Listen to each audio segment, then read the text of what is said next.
Hey guys and welcome back to my channel magic corner. So guys, आज हम discuss करने वाला है chapter number 11 of class 12 and it is one of the most important chapter for boards because it gains approx 6 marks in boards. और आप समझ सकते हैं इसी चीज़ से कि कितना इंपॉर्टेंट है चैप्टर हमारे बोर्ड्स के लिए and mostly specially for class 12 students. And ये नीट में भी काफ़ी अच्छी वेटेज लेता है। So let's start. You have learned that substitution of one or more hydrogen atom from a hydrocarbon by another atom or a group of atom result in the formation of entirely new compound having altogether different properties and application। ये बोल रहा है कि हमने पढ़ा है कि जब हम किसी कंपाउंड के अंदर किसी हाइड्रोकार्बन के अंदर हाइड्रोजन एटम की जगह कुछ और सब्सटीट्यूट कर देते हैं, उनके नंबर से कुछ फ़र्क नहीं पड़ता कि हमने कितने हाइड्रोजन एटम को सब्सटीट्यूट किया है, लेकिन हम हाइड्रोजन एटम एक या एक से ज़्यादा हाइड्रोजन एटम को सब्सटीट्यूट करके वहाँ पर कुछ और ऐड कर देते हैं या तो हमारा एक एकदम से न्यू कंपाउंड बन जाता है वो, और उसकी प्रॉपर्टीज़ और एप्लीकेशंस भी पहले वाले से एकदम डिफरेंट होती है। और ऐसे ही दो है alcohols and phenols. Alcohols or phenols are formed when a hydrogen atom in a hydrocarbon aliphatic and aromatic respectively is replaced by OH group। Alcohol कब बनता है? जब हम किसी एलिफेटिक, यहाँ पर रेस्पेक्टिवली वर्ड का यूज़ है, so alcohol is for aliphatic and phenol is for aromatic.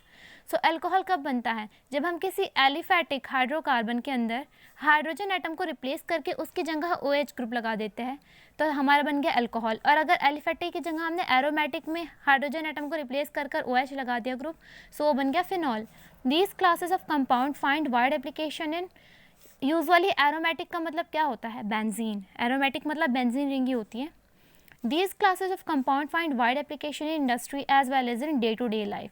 और कंपाउंड्स की जो क्लासेस होती है इनकी इंडस्ट्रियल एप्लीकेशन भी बहुत ज़्यादा है, यानी बहुत ज़्यादा तौर पर हम इसको इंडस्ट्री में यूज़ करते हैं और अपनी रोज़मर्रा के जीवन में भी हम इनको बहुत ज़्यादा यूज़ करते हैं।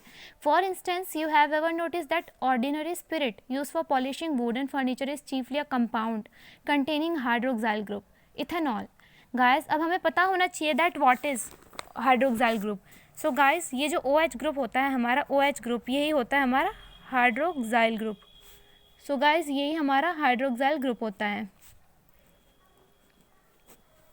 अगर हमें देखना है बेंजीन रिंग का तो अगर हमें देखना है फिनॉल तो फिनॉल होता है कुछ ऐसे, एरोमेटिक रिंग है ये हमारे पास, और इसके अंदर हमने एक को हटा के यहाँ पर लगा दिया। और अगर हमें देखना है, ये तो हो गया हमारा फिनॉल।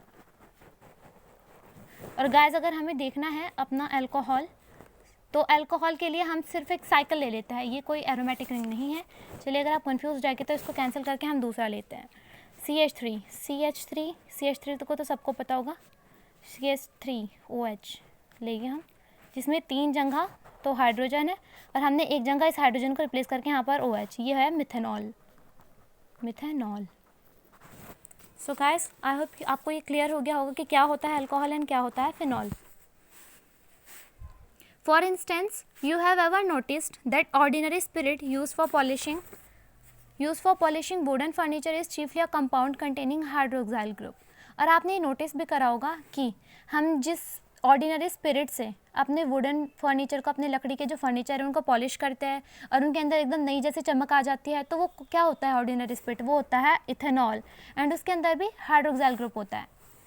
अक्सर हम अल्कोहल को डिनोट करने के लिए किसी भी कंपाउंड के लास्ट में OL लगा देते हैं और इससे अल्कोहल डिनोट होता है। अगर जिस तरह इसके इथेन है और इसके एक हाइड्रोजन को रिप्लेस करके OH लगाया हुआ है, इसका मतलब ethanol. Okay, this is an alcohol.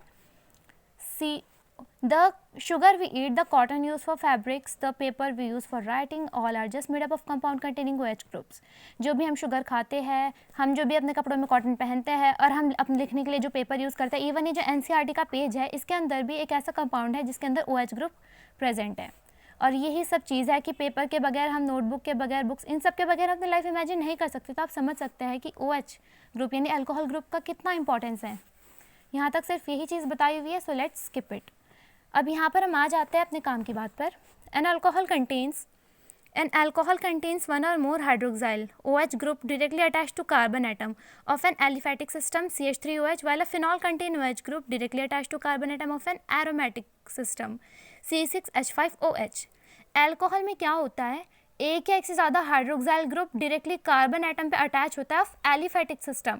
Aliphatic is straight chain. ये क्या होती है? स्ट्रेट चेन, मतलब इसके अंदर कोई रिंग वगैरह कुछ ऐसा मामला नहीं है, गड़बड़ी, सिर्फ स्ट्रेट चेन है और उसके अंदर एक से ज़्यादा हाइड्रोजन को रिप्लेस करके हमने OH जोड़ दिया, सो वो क्या बन गया? अल्कोहल बन गया। जस्ट लाइक मैंने अभी एग्जांपल दिया था CH3OH। और फिनॉल के अंदर क्या होता है? एक बेंजीन रिंग है। बेंजीन रिंग मतलब एरोमेटिक रिंग, यानी कंफ्यूज होने की ज़रूरत नहीं है। C6H6 is aromatic system and benzene ring.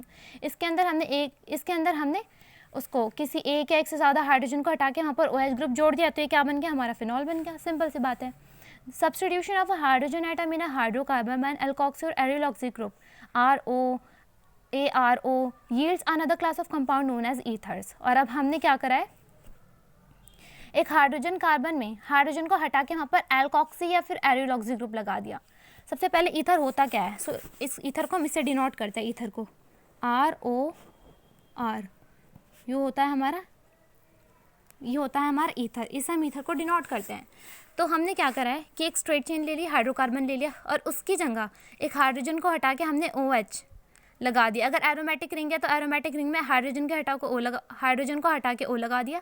और अगर हमारे पास कोई सिंपल सी चेन है एलिफैटिक, तो उसके अंदर हाइड्रोजन को हटा के O लगा दिया, तो क्या बन गया? हमारा ईथर बन गया। बिल्कुल सिंपल है, ठीक है। फॉर एग्जाम्पल CH3OCH3, देखिए CH3OCH3 हमने क्या करा? हमारे पास था CH4 था हमारे पास, तो हमने इसके अंदर क्या करा? CH3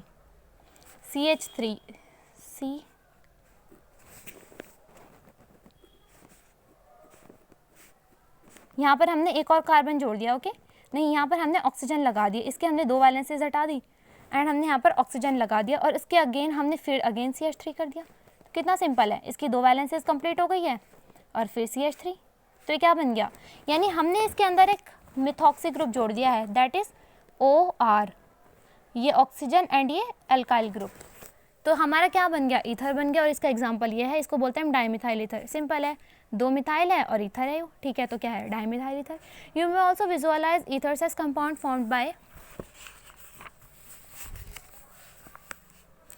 substituting the hydrogen atom of hydroxyl group of an alcohol or phenol by an alkyl or aryl group।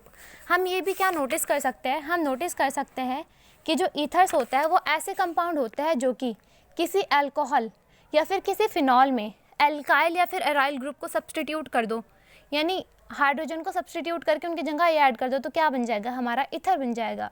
और इस वाली यूनिट में हम इन तीनों क्लासेस यानी अल्कोहल्स, फिनॉल्स एंड ईथर, इनकी तीनों की सब कुछ डिस्कस करने वाला है, इनकी सारी चीज़ें। यहाँ पर हमारा ये वाला टॉपिक गाइस ख़त्म होता है एंड अब हमारा नेक्स्ट है क्लासिफिकेशन, और इसको मैं अपनी अगली वीडियो में डिस्कस करूँगी।